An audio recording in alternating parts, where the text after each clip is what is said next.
So last video we talked a lot about the matoran and their masks. And another thing I want to talk about is the matoran and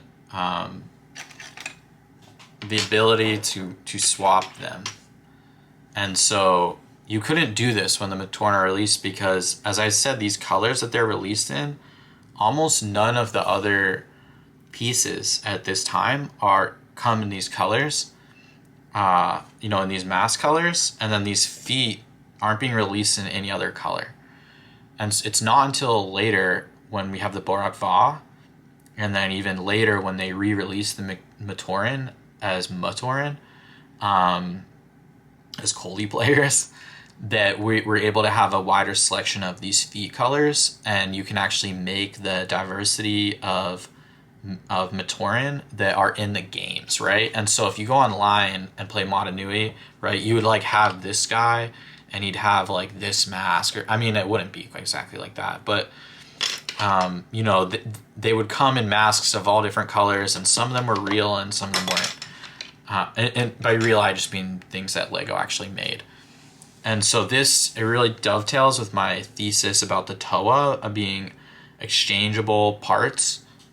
Was like, I think, part of the appeal of, or is a through line in this first wave of Bionicle in 2001 that ultimately I don't think Lego Group fully capitalizes on in the right way. We'll talk a lot more about this when we talk about the Borak, but they could have re-released a second set of matoran and they're just different colored masks, right? Or maybe different colored feet, something like that. And there's actually some evidence that Lego was going to do that in 2002, that they did plan a second set of tertiary colors that were like different sort of sand colors. That's a term that people use to describe these colors, that it's not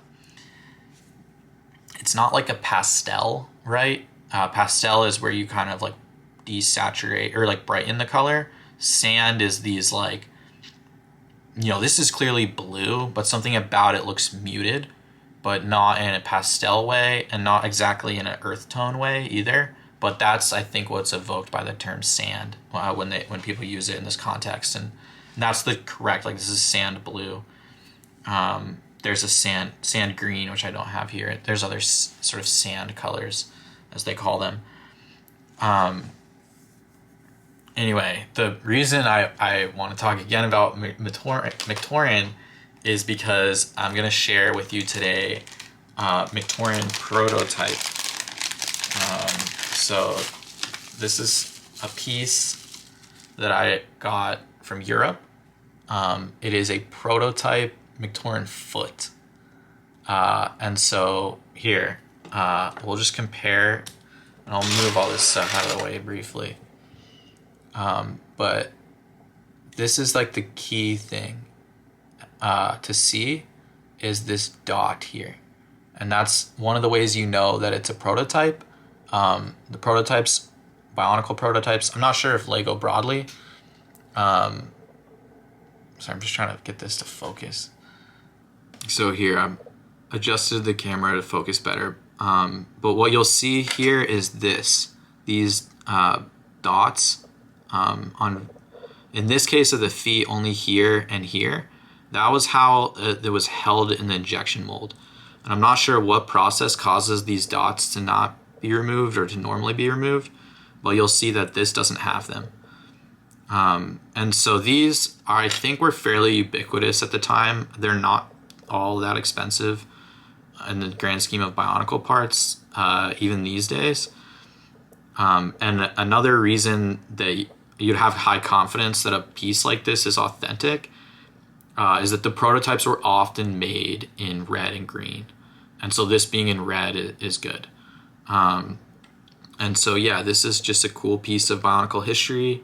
I think it's one of those ones that's easy to overlook. Is like, why would you buy a prototype of a matoran foot? But if you think about it, this is the first Lego piece I ever really owned, Bionicle piece I ever really owned. And the foot is other than the mask, for sure the best and most iconic part of a matoran. So I almost don't want to clip this into him, but I think we have to do it. Here, I'll get the other one. So yeah.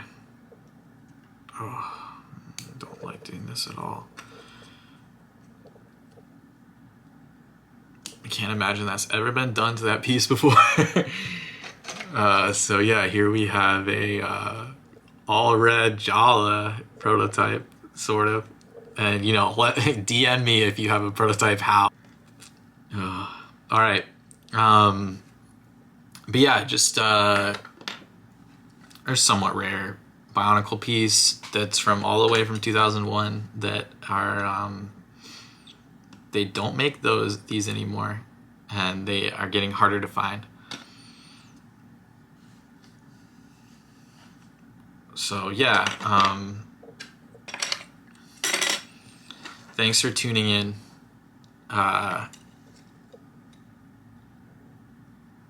There's gonna be some more videos like this about I